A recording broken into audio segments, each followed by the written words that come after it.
Kali ini saya akan membahas mengenai tanda-tanda atau keadaan mams yang sedang hamil yang tidak disarankan untuk melanjutkan puasa.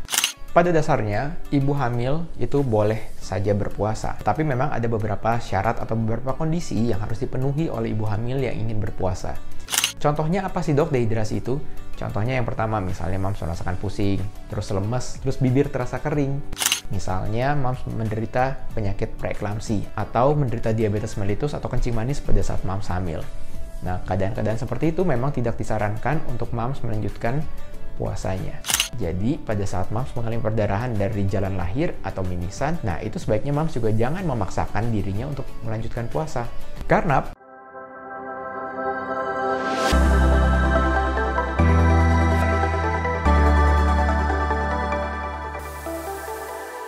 Hai, kembali lagi di channel Dr. Kevin. Gimana? Apa kabarnya semua? Semoga semua dalam keadaan sehat ya.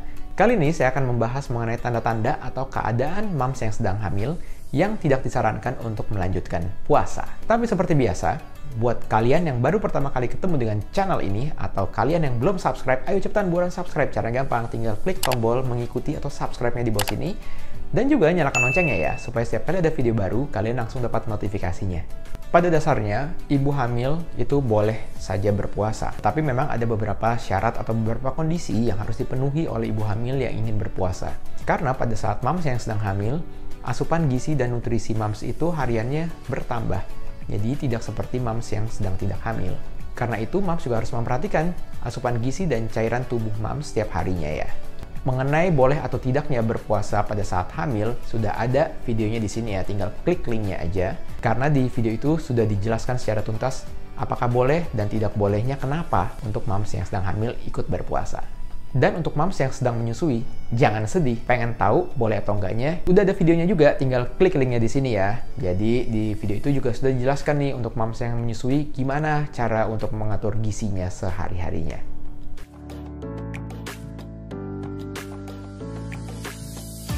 Ini ada beberapa tanda-tanda atau keadaan mams yang sedang hamil yang tidak disarankan ya untuk melanjutkan puasanya. Yang pertama adalah tanda dehidrasi.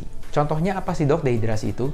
Contohnya yang pertama, misalnya mams merasakan pusing, terus lemes, terus bibir terasa kering, lalu pipisnya atau buang air kecilnya itu warna urinnya berwarna lebih pekat atau gelap. Nah, itu sudah merupakan tanda-tanda dehidrasi. Apabila mams sudah merasakan gejala-gejala tersebut, sebaiknya mams jangan memaksakan dirinya untuk melanjutkan puasa ya.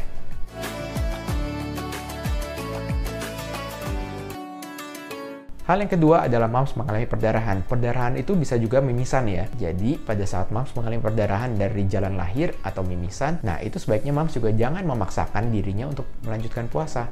Karena pada saat mams merasakan gejala seperti itu, mams harus segera konsultasikan diri mams ke dokter ya.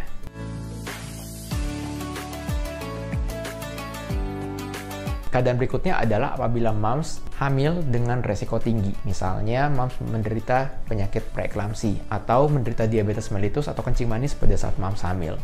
Nah, keadaan-keadaan seperti itu memang tidak disarankan untuk mams melanjutkan puasanya. Gejala preeklamsi misalnya mams merasakan sakit kepala, nyeri ulu hati, kaki bengkak, terus dengan tekanan darah yang tinggi ya. Dan juga gejala diabetes mellitus adalah mams sering makan yang manis-manis, terus minum yang manis-manis juga, terus sering buang air kecil, dan kenaikan berat badan mams itu melebihi kenaikan berat badan yang semestinya. Tetapi untuk memastikan apakah mams menderita kencing manis pada kehamilan, mams juga dapat memastikannya dengan cara cek darah ya, cek kadar gula darahnya di laboratorium.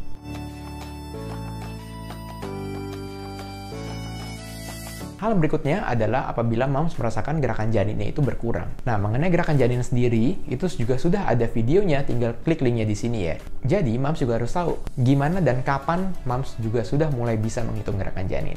Nah, ada yang nanya juga, dok, kalau misalnya gerakan janin saya berkurang gimana? Gimana cara merangsang gerakan janinnya? Jangan khawatir, karena sudah ada videonya juga, tinggal klik linknya di sini ya, gimana caranya untuk merangsang gerakan janin. Apabila mams merasakan kok gerakan janinnya kok berkurang ya, apakah bayinya lagi sedang tidur atau enggak?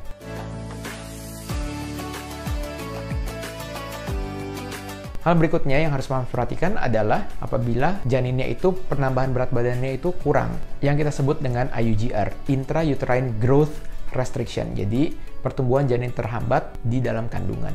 Nah, itu juga sebaiknya konsultasikan diri dulu ke dokternya. Oke, sekian dulu konten Dr. Kevin kali ini. Semoga video ini dapat bermanfaat ya. Jangan lupa untuk dukung terus channel Dr. Kevin dengan cara klik tombol like, comment, subscribe, serta share video ini ke semua sosial media kamu supaya video ini dapat tersebar luas dan bermanfaat. Saya Dr. Kevin, until tomorrow and stay healthy.